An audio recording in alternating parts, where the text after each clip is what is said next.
Don't touch that dial.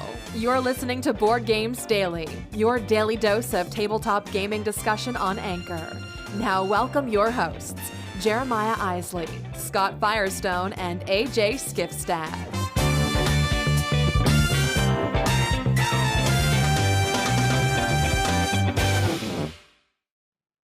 Oh my goodness. Welcome, guys. Welcome to Board Games Daily. Hey, it's Jeremiah Isley. My voice isn't usually this deep, but if you listened yesterday, you know what's going on. It's that time of year in Ohio when things get a little sketchy in the weather and my voice is paying the price. Anyway, want to thank you for tuning in. Going to remind you about a couple things before we jump into today's show. Don't forget the hotline. You can call, be a part of the show. We've got Topic Wednesday. I guess it's the question of the week now. We got that coming up, so you might want to get in on that conversation, weigh in on your thoughts and opinions on that.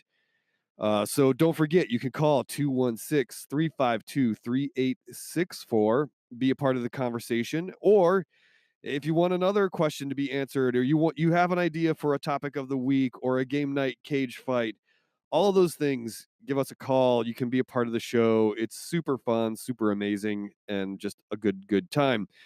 All right, so we're going to do that. We got the question of the week. I'm going to weigh in on this week's cage fight, and we'll see what else we get into as the show unfolds. Don't forget, also, we've got the Tiny Epic contest still going on. You can go to theologyofgames.com.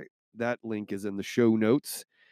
Go there, click on the landing page to enter the contest. Lots of ways to enter, but only one will win. The Tiny Epic contest, the prize pack from Gamelyn Games of every deluxe version of every current Tiny Epic game, plus a Game Hall custom bag. It's a $300 prize from our good friends at Gamelyn Games. They're super awesome. They've got a Kickstarter going on. We're going to talk about that Friday in Kickstarter Weekly. Lots of cool stuff happening out there in the world of Theology of Games. So check it all out. Go to theologyofgames.com. That's 2 minutes for this intro, which is way too much. I'm out for now. We'll be back with more. Stay tuned as the show rages on. You can be more than just a listener. If you're listening via the Anchor app, you can be a part of the discussion by using the voice message feature. Don't just sit on the sidelines. Download the app and join the conversation today.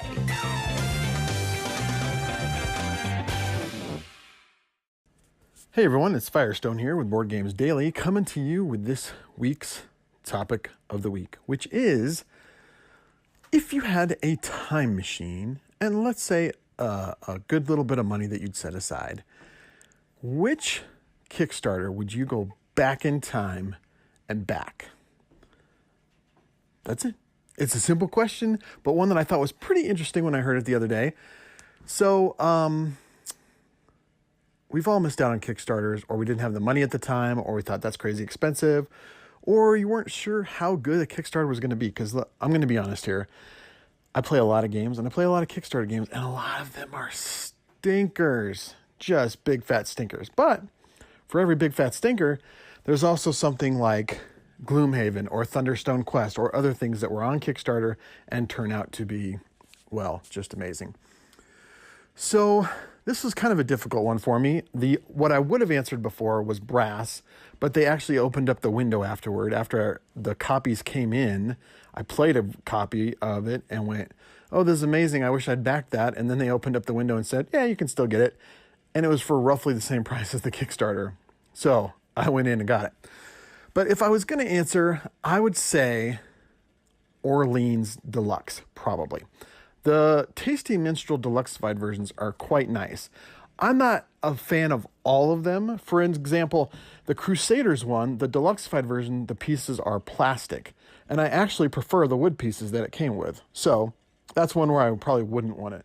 But like Yokohama Deluxe, really cool. Wish I'd gotten that. And I know you can get it now, but I already have the game, so I'm not sure I need to buy. Anyway.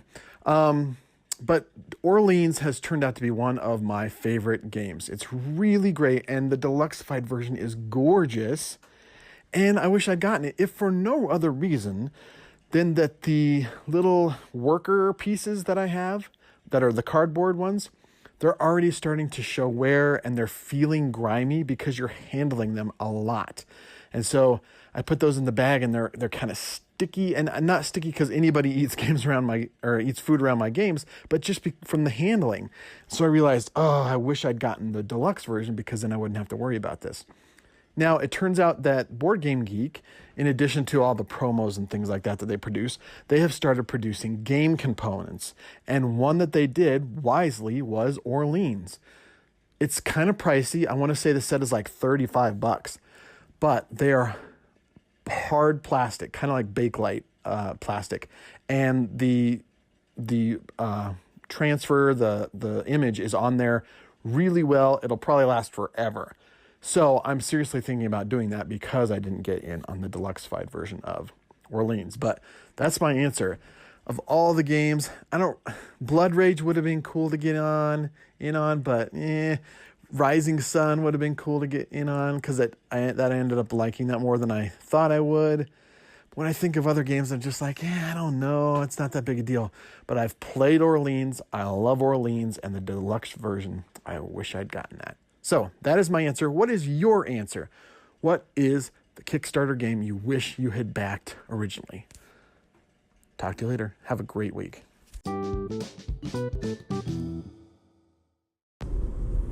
Hey there, AJ here, weighing in on the topic. So we are talking Kickstarters we wish we would have backed. And there are several that I wish I would have backed, but one that I wanted more than anything, going back on it, and I actually said I wasn't going to buy this game until they released a Kickstarter again with all the bells and whistles, and I couldn't help it anymore. I had to buy the game. It was Orleans Deluxe by Tasty Minstrel Games. I absolutely loved Orleans the first time I played it. My brother-in-law picked it up on Kickstarter. He picked it up the deluxe version with the gold, with the coins and the wood tokens. I believe the workers are wood tokens, and it was just beautiful. Not only that, the Meeple Realty insert goes with the deluxeified version, and I said I have to have this game, but I will not buy it until they offer the deluxe version again, or the deluxeified version as they call it. And I waited and waited and waited. I thought certainly this game is so good that certainly it will be out within, another year at the max. I was so wrong about that. I've not been able to get the deluxeified version, even though I searched eBay and different places, third-party sellers, to try and get this game. I haven't been able to get it. So I finally had to get just a regular base copy because I love the game so much, and I'm sure a deluxeified edition will be released any day now, just to spite my actually buying the game, the regular edition. But when it does happen, I might just have to go ahead and spring for it. We'll see. That's the Kickstarter I wish I would have backed. How about you guys? Join the conversation. We want to hear from you. That's it for now. Check you later.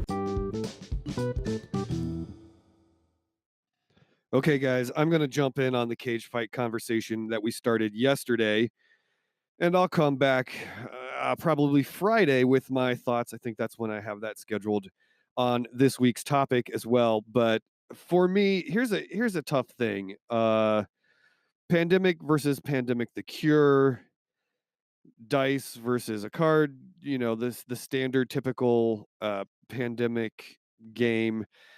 I have a hard time with this one. One, I haven't played the dice version. Okay, so it should be like a slam dunk for me, right? It should just be Pandemic, and that's the one I played, so it's great, it's fun, cool, let's do it.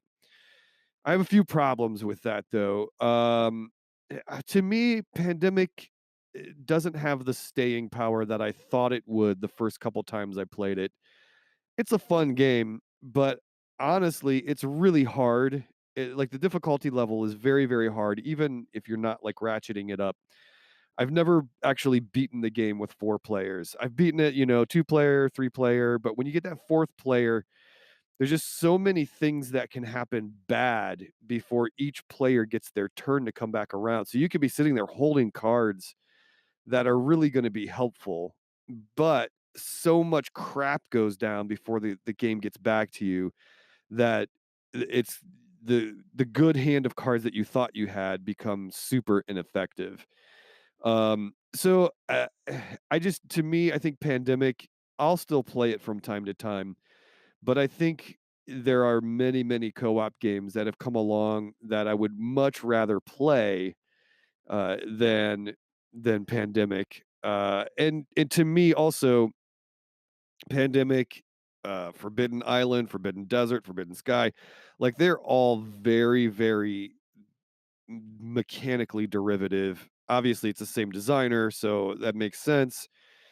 And everything that I've heard, Pandemic Legacy really blows out the original Pandemic. So here's what I'm going to say. Here's taking too long describing all of this. I'm going to say Pandemic the Cure because I'm hoping it's different enough from Pandemic and Forbidden Sky and Forbidden Island and all those games.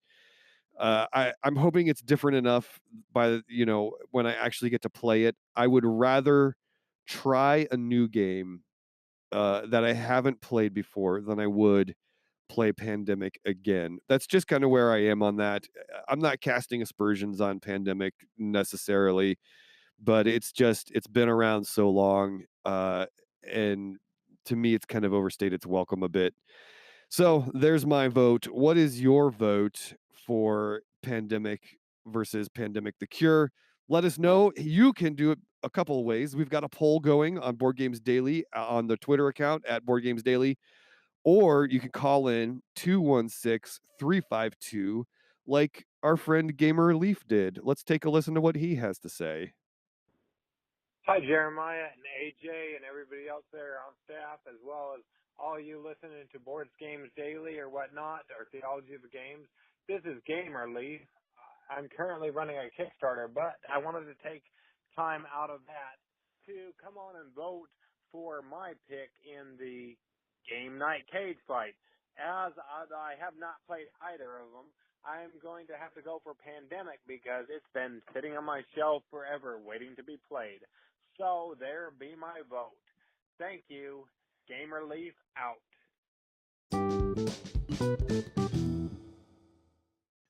All right, that's going to do it for another week of Board Games Daily. Thanks for tuning in. It's not another week. It's just another day. We've got another episode coming on Friday.